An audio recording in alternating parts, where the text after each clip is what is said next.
Ok, pessoal, vamos dar prosseguimento à anatomia radiológica do nosso curso, hoje com um capítulo relacionado, dedicado aos membros superiores, ou seja, esqueleto axial e apendicular. Então, nós vamos estudar em direção centrípeta, ou seja, da periferia para o centro. Então, vamos começar pela extremidade superior. Entendemos que a mão, como extremidade, uma das extremidades do esqueleto apendicular, ela pode receber, ela é dividida em 3 segmentos básicos, as falanges, 2 basicamente, mas acaba tendo um terceiro, né? As falanges, ou seja, os dedos, o metacarpo, dedos, metacarpo e carpo. Então, esse conjunto, cada um segmento desse seria, digamos assim, uma área de solicitação médica para a realização do exame. Então, o médico pode solicitar toda a mão, e a mão já vem necessariamente com os ossos do carpo, até as extremidades distais de rádio e ulna, né? Assim é convencionado. Como também ele pode solicitar apenas os dedos, ou uma falange ou outra, ou um dedo ou outro separado, ou especificamente um osso do metacarpo. Mas, basicamente, os dedos formados por falanges, que também são ossos longos, estão classificados como ossos longos, embora de pequena dimensão, são ossos longos. A formação da imagem tem o mesmo comportamento dos ossos longos. Do segundo ao quinto, 3 falanges, proximal, média e distal, e o primeiro, quirodáctilo, ou dedo da mão, nós temos apenas 2 falanges. Então, depois nós temos o segundo segmento, em direção ao centro, né, em direção ao esqueleto, nós temos, então, a composição de 5 metacarpais, ou metacárpicos, ou metacarpianos, para formar o segmento chamado metacarpo. Então, do primeiro, começa pelo primeiro dedo, e esse primeiro dedo, quando você põe o paciente numa posição anatômica, ele está voltado para fora do nosso corpo, tá certo? O membro superior ao lado nas laterais do nosso tronco, e, portanto, com a palma da mão, a superfície flexora da mão, voltada para frente, o que faz o primeiro dedo, ou o polegar, ou o primeiro quirodáctilo, estar apontado para baixo e para fora, para a região externa. Portanto, começamos primeiro, segundo e terceiro dedos, primeiro, segundo, terceiro, quarto e quinto metacarpais, ou metacarpianos. Depois nós temos 2 filas de ossos aqui, né, muito bem arranjados, com um pequeno espaçamento entre si, a gente vai falar disso, que são as articulações entre eles.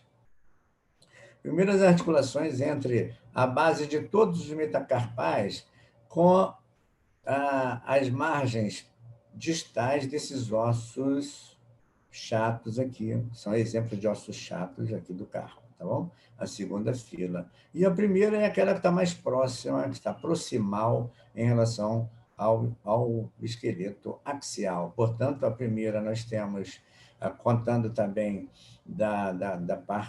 a partir do primeiro dedo, né? Só lembrar aqui que é o primeiro dedo e, portanto, localizar o rádio, a extremidade distal do rádio, está aqui, tá bom?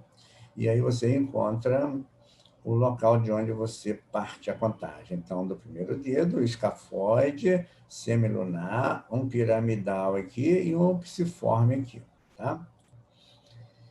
E na segunda fila você tem o trapézio, o trapezóide, o capitato e o amato. Então, aqui na radiografia, nós temos primeira falange distal, medial ou média e proximal, metacarpal ou metacarpiano, sua articulação na sua base, sua articulação com um capitato, e esse capitato se articula, digamos assim, proximalmente, ele se articula com o semilunar, e um pouquinho aqui do lado também se articula com o escafoide. E do lado, mais distalmente, ele se articula também com o trapezoide e com Hamato, aqui do lado, tá bem? Portanto, veja o comportamento dos ossos na formação das suas imagens, não é isso? O terço médio, geralmente de menor volume, mesmo assim, devido à cortical compacta, atenua mais o feixe do que as regiões das epífises, que são de maior volume, mas formada por ossos trabeculados, ossos esponjosos, tá bem? Veja que a mão também mostra duas estruturas aqui que a gente tem que basear. Primeiro, esse tracinho, essa linha aqui, muito clarinha, na base de todas as falanges você vai ver, tá? O que é isso aqui? Isso aqui é a imagem da cortical osteoarticulada, aquela parede óssea voltada para a articulação. Então, por exemplo, aqui eu tenho uma falange proximal. A falange proximal está aqui e, portanto, eu tenho uma parede óssea voltada para a articulação. Essa parede óssea, quando radiografada com feixe perpendicular, ela funciona como se fosse assim, um disco, uma placa, uma lâmina que vai atenuar o feixe da borda superior até a borda posterior. Portanto, vai desenhar aqui o seu formato e a sua espessura também, de acordo com isso. Outra, pode ver que está aqui na base das falanges. Isso é natural, a gente já viu aí no nosso material, leiam sobre isso, articulações também. E não pode ser, por exemplo, na cabeça dos metacarpais, nem na cabeça das falanges, porque elas são convexas, elas não têm essa placa óssea plana ou ligeiramente plana, como acontece aqui na base das falanges, acontece também na base dos metacarpais, tá bem? Aqui eu tenho um metacarpal, veja, eu tenho um metacarpal pequeno aqui, é a superfície plana. Ele pode formar o tracinho da moeda em perfil, que é essa imagem da cortical osteoarticular? Ele pode, mas o fato é que ele não pode ser diagonalizado, como está na mão, ele aparece diagonalizado na mão. No entanto, se radiografarmos essa plaquinha de osso perpendicularmente, vai aparecer o tracinho da moeda em perfil, exatamente como está aqui. Um outro local que a gente verifica é exatamente essa imagem aqui, olha. Então, é a imagem da cortical osteoarticular, e aqui já denuncia a sua largura, a sua espessura, desculpe, tá bem? A sua espessura. Estamos falando dessa parede óssea aqui, eu vou mostrar para você. Estamos falando dessa parede óssea aqui, ó. Tá? Estou manipulando aqui, apontando com o dedo. Portanto, uma vez radiografada assim com feixe, ela vai formar aquela imagem linear. E por que tem uma densidade óptica mais baixa, cinza claro? Porque o índice de atenuação dela foi maior do que o índice nas regiões, nas estruturas adjacentes, estruturas vizinhas. Tá bem? Depois nós temos aqui as articulações livres, ou seja, elas estão livres por quê? Porque o feixe também incidiu perpendicularmente. O espaçamento dela, você vê aqui, que não é ocupado pelas margens ósseas, diferente de outras áreas, como a gente vai ver daqui a pouco, né? Por exemplo, aqui você não tem uma articulação livre, está ocupada pela margem óssea. Aqui também, mas você sabe que tem articulação aqui. Aqui, essa região aqui, ó, essa articulação aqui, por exemplo, ela está livre entre o piramidal e o semilunar, tá aqui, está livre. No entanto, entre o escafoide e o semilunar, já está ocupada pela projeção lateral de um osso sobre a margem do outro. E é isso que faz o apagamento. Por isso que essas regiões onde acontecem muitos ossos, principalmente irregulares, que tem muitas articulações, essas articulações elas estão direcionadas, o seu arranjo anatômico, em direções diversas. Oblíqua para fora e para cima, oblíqua exatamente verticalizada, como foi o caso aqui agora, essa aqui, por exemplo, tá? Não é oblíqua, digamos assim. Ela está axial ao feixe, ela está na mesma direção do feixe, né? Ela está alinhada ao feixe. Por isso que ela parece livre. Né? Outras estão inclinadas para frente, para trás, para o lado, para cima, para baixo, e, portanto, cada um conjunto dessas articulações de mesma direção, elas exigem, por exemplo, uma incidência ou mais de uma para o seu estudo. E a gente tem que lembrar que o ortopedista, o médico, ele não quer ver apenas o contorno dos ossos, ele precisa ver, inclusive, o contorno dos ossos, as paredes ósseas que estão direcionadas para o espaço articular. Portanto, essas corticais osteoarticulares, né, ou seja, a parede óssea voltada para a articulação também é importante, e o próprio espaço articular é importante por conta de doenças degenerativas e traumáticas também, né? Afinal de contas, ele pode ter fraturas e fissuras também de difícil visualização. Bom, aqui no dedo, no primeiro dedo, você tem aqui, logo abaixo da cabeça do primeiro quirodáctilo, do primeiro metacarpal, você tem um par de ossos sesamoides. Veja aqui, né? Eles estão aqui, ó, esses dois pontinhos aqui. Veja que eles estão logo abaixo, interessante, logo a gente fazia uma variação aqui. Eles estão logo abaixo da cabeça do primeiro metacarpal, certo? Aqui, ó, logo abaixo, são paralelos. No entanto, quando você faz a radiografia, esses dois ossos não aparecem sobrepostos. A imagem dele não aparece sobreposta à cabeça do metacarpal. Eles aparecem assim, um está sobreposto, está aqui, olha, o seu desenho aqui, sobreposição, cinza mais claro, e o outro está, digamos assim, afastado um pouquinho aqui na lateral. E a gente precisa saber por que aconteceu isso. E a situação é muito simples. Se você colocar a tua mão aí sobre uma superfície plana, em PA, o que você vai entender? Que todos os dedos estão, digamos assim, apoiando na mesa numa posição rigorosa posterior, portanto, uma visão frontal. Mas esse primeiro dedo aqui não está, ele está obliquado, veja. A posição dele da mão nessa aqui é oblíqua. Então, como o feixe incide perpendicularmente, ele vai colocar um dos ossículos sesamoides sobre esse mais externo, fica sobreposto. Esse aqui é o mais externo, tá bem? E o mais interno fica dissociado, porque é por conta da projeção, digamos assim, oblíqua desse primeiro dedo. Tá? Tanto que ele tem um protocolo técnico de exame próprio dele. Quando o médico quer estudar só esse primeiro dedo, ele difere dos outros, ele tem todo um protocolo técnico. É um PA rigoroso, um perfil rigoroso, e as oblíquas, e, portanto, é também para estudo, inclusive, desses ossículos, tá? Em alguns casos. Muito bem. Aqui no carpo, o que nós temos que lembrar, tem duas situações aqui. Primeiro, você está olhando aqui que, de um modo geral, tem uma média de tonalidade de cinza muito parecida. No entanto, aqui tem um ponto mais claro e aqui tem outro mais claro. Por bem, nós temos que saber o que é isso, temos que decifrar, não tem mistério aqui. Você sabe de tudo isso aqui, sabe? Simples, olha.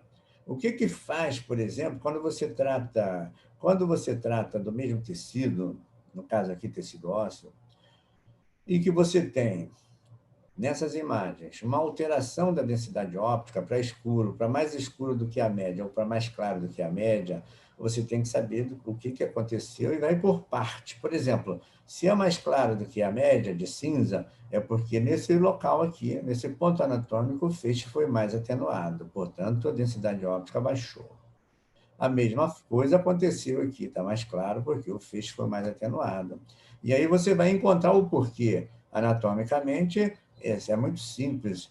Aqui é porque você tem uma sobreposição do psiforme sobre o piramidal. Na trajetória do feixe, você tem esse osso que eles acharam parecido com pirâmide antigamente, mas aqui está parecendo com um retângulo, não é isso? Um paralelepípedo.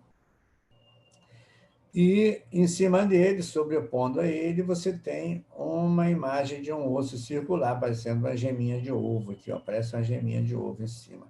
Então, é natural que aqui dois ossos na projeção do feixe, na direção do feixe de propagação, ele vai aumentar o índice de atenuação e vai explicar por que está mais claro.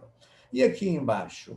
Aqui embaixo é porque tem o chamado âmulo do amato, ou seja, um gancho Esse osso também ele já foi chamado de unciforme, osso ganchoso também, por conta desse gancho aqui. É uma projeção, uma saliência, uma protuberância óssea, parecido com a piramidezinha de osso, que aponta para a mesma direção do feixe. Então, é como se tivesse, por exemplo, radiografando uma pirâmide, assim, com um feixe verticalizado bem no seu ápice, né? Perpendicular ao seu ápice. Então, vai aparecer mais claro aqui, porque é um aumento de massa óssea que ocasionou uma elevação da atenuação do feixe. Bom, uma outra situação é exatamente o que a gente já falou aqui, do tracinho da moeda em perfil, que a gente deu o nome, não é isso? Mas não passa de uma imagem ou traço da cortical osteoarticular, distal do rádio, tá bem? Agora, aqui nessa região distal do rádio da ulna, você tem três situações aqui que você tem também que lembrar. Primeiro é que na lateral da ulna, o processo estiloide. Veja, esse nome oide parece com, tem um formato D, lembra isso, lembra aquilo. Então, estiloide é um osso pontiagudo, então, estiloide tem um formato de um estilete, uma ponta de osso aqui, estilete, tá bom? Outra situação,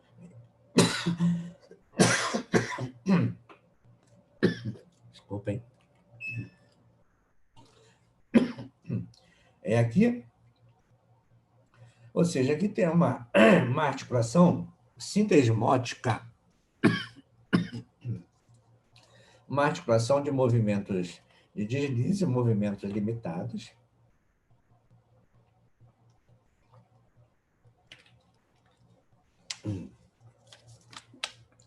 É uma sindesmose. E, portanto, aqui você tem, por conta do encaixe aqui, às vezes você encontra uma sobreposiçãozinha bem de uma margem aqui lateral, uma margem lateral da extremidade do rádio sobre uma margem lateral da extremidade da ulna, tá bem? Então, enquanto você tem a cabeça do rádio lá no cotovelo, a cabeça da ulna é aqui, tá bom? Lá no cotovelo é a base da ulna. E o outro lado aqui, no lado externo, você tem o processo estiloide do rádio. Então, você tem o processo estiloide do rádio e da ulna aqui. Você sabe que a gente tem processo estiloide em outros locais. Tem no joelho e tem na base do crânio, né? Mas vamos lá. Agora vejamos aqui, olha. Por que o tracinho da moeda em perfil e o espaço articular estavam livres na primeira radiografia, que é um PA de mão, e aqui nem todos eles estão. Aqui você tem essa articulação aqui livre, espaço articular livre, e o traço da moeda em perfil aqui, muito bem definido, tá? Muito bem definido, na base da primeira falange aqui, do quinto metacarpal. Tem também aqui na base da falange medial, e não dá para ver, mas tem também aqui na base da distal.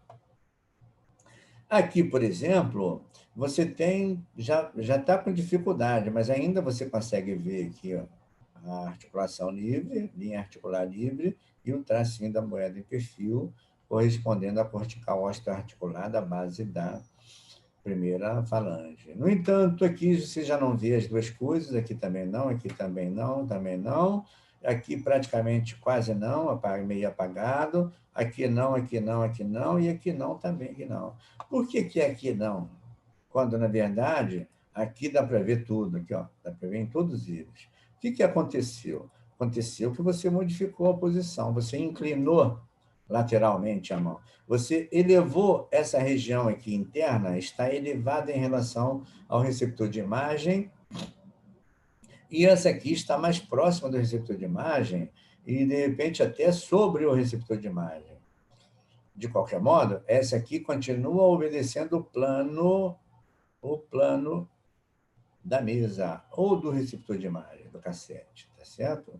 Esse aqui já começa a dificultar, porque ele vai se afastando, né, do plano da mesa. Esse aqui está colado de ponta a ponta, por isso que ele aparece muito bem definido aqui, ó, muito bem definido. Esse aqui já vai se afastando e, portanto, vai inclinando esse dedo. Esse já está todo inclinado, portanto, esse todo inclinado e esse todo inclinado. Então, esse espaço articular aqui, que aqui está perpendicular ao feixe, nesses dedos aqui já não, já não estão perpendiculares ao feixe, eles estão inclinados. Portanto, o feixe continua perpendicular e projeta a margem óssea articular sobre esse espaço e apaga esse espaço. A mesma coisa ele vai fazer com o borramento da imagem da cortical osteoarticular. Olha, o tracinho da moeda em perfil não vai dar mais para ver se ele está aqui, por conta disso aí. Essa é a explicação de por que você vê, por exemplo, numa radiografia de mão, você vê essas duas situações que eu te falei, e quando você fala do pé, você não tem isso no pé. Vamos ver o pé? Olha aqui, ó. Olha o pé. É um AP de pé, mas você não vê espaços articulares livres, tá vendo? Estão todos ocupados. E o tracinho da moeda em perfil também você não vê. Mal você vê um pouquinho aqui, porque esse dedo está mais, digamos assim, menos inclinado do que os outros. Os outros estão inclinados e, portanto, com feixe perpendicular, não é possível